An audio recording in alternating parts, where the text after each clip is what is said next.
او زمونږ په معاشره کې یو دا رجحان روان شوی دی، دا رجحان چې مونږ اختر ته اول هغه مړي وال کور ته ودرېږو، یاره چې رانه خفه نه شي، وایي به چې پلار مې مړ و اولنی اختر و رانغی، او بیا چې ورشو خیر دی ورشه ورسره میلاو شه، خو ذکر د مړي مه کوه.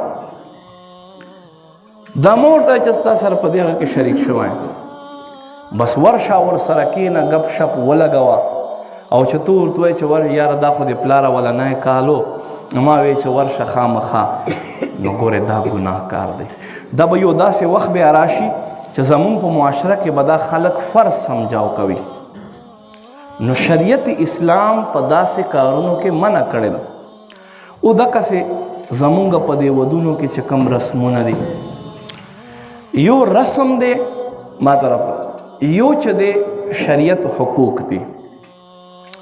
ښځې ته مهر ورکول دا حضرت علی رضی الله تعالی عنہ روایت دی چې کم از کم 10 درهمه، یعنی فی زمانه 15,000 روپۍ ورته ووایه، 10 درهمه، زیات د دې حد نه دی معلوم.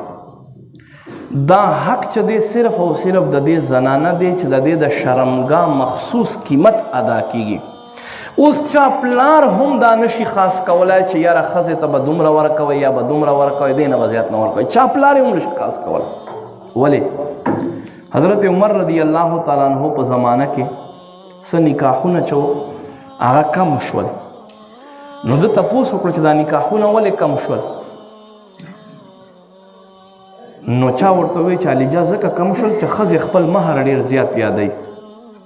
وایي ښه، نو ښځې راغونډې کړه، وایي نن نه بعد به تاسو دومره مهر نه غواړئ، دومره به غواړئ. نو هغه یوه ښځه پاڅېده، هغې قرآن آیت ورته ووایي وآتیتموهن اجورهن، قرآن وایي تاسو دوی ته د دوی مهر ورکوئ.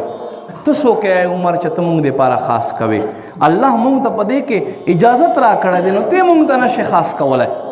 نو حضرت عمر رضی الله تعالی عنہ ورته وفرمیل زه د خپلې مسلې نه رجوع کوم، تاسو ته اختیار دی. اوس د مهر مسله چې دی هغه چې څومره ښځه ږدوي او فریقین په باندې راضي وي ټیک دی، خو دې نه علاوه چې کوم موږ رسمونه دي موږ ته پکار چې هغې موږ سدې بابو کو، هغې موږ توړو.